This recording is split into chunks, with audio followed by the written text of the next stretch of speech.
it's Miss Lee again, and we are back with Chapter 14 of I Survived the Great Chicago Fire. Row faster, Oscar, Mr. Morrow shouted. But the flaming boat was too big and moving too quickly for them to get out of the way in time. Oscar, Mr. Morrow said, can you swim? Yes, Oscar said. Good, he said. Swim to shore. When you get to the other side, get yourself to the lake shore. Why was Mr. Morrow telling him this?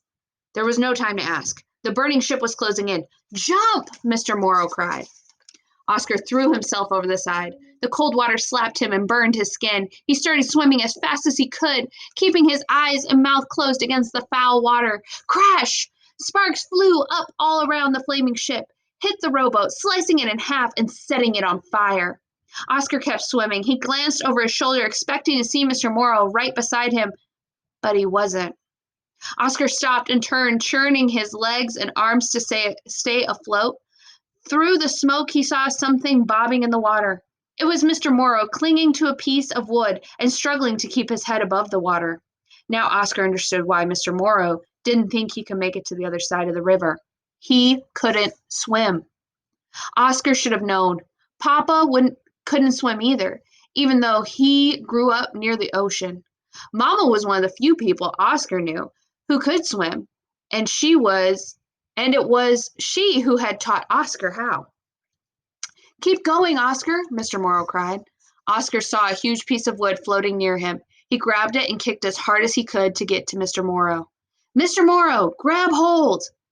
Mr. Morrow looked up in surprise and relief as Oscar thrust the wood towards him. And that's when Oscar noticed the back on the south shore from where they had just escaped. The roof of the paint warehouse had caught fire. His heart leaped into his throat. At any minute, there would be a massive explosion. They had to get away now. They both clung onto the makeshift raft, kicking frantically, and then kaboom! Behind them, the paint factory exploded with a deafening blast. Oscar waited for the crush of the burning wood, for flames to reach out and grab them, but instead the force of the explosion created a wave that came up behind them. It propelled them forward, out of the fire's reach, towards the safety of the North Shore. They landed with a thud on the muddy riverbank. Oscar looked back, amazed to see that the river itself was now on fire.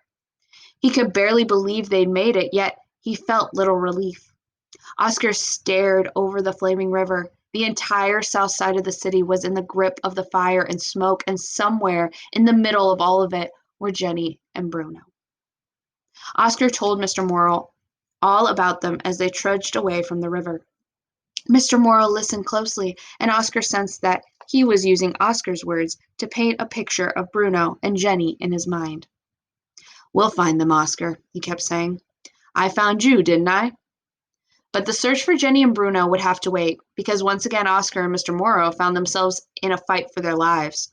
They kept trying to get back to Mr. Morrow's house, but the wind grew stronger and stronger, sweeping ferocious fires all through the north side of the river. Entire blocks burned within minutes. Flames chased after Oscar and Mr. Morrow. Each time they thought they were safe, a new fire would erupt, and they were on the run again.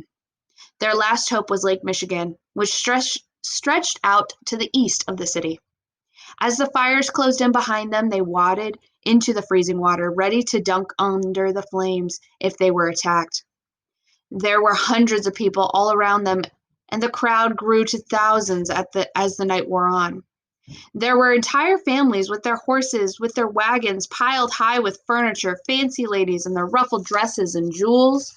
Children who had been separated from their parents, they all stood gasping in the smoky air, shivering in the freezing water. The hours crept by, the sun came up, and still the fires raged out of control. It would be another endless day before finally the fires began to tire, when the winds lost their fury, when it was finally safe enough to wade out of the freezing water.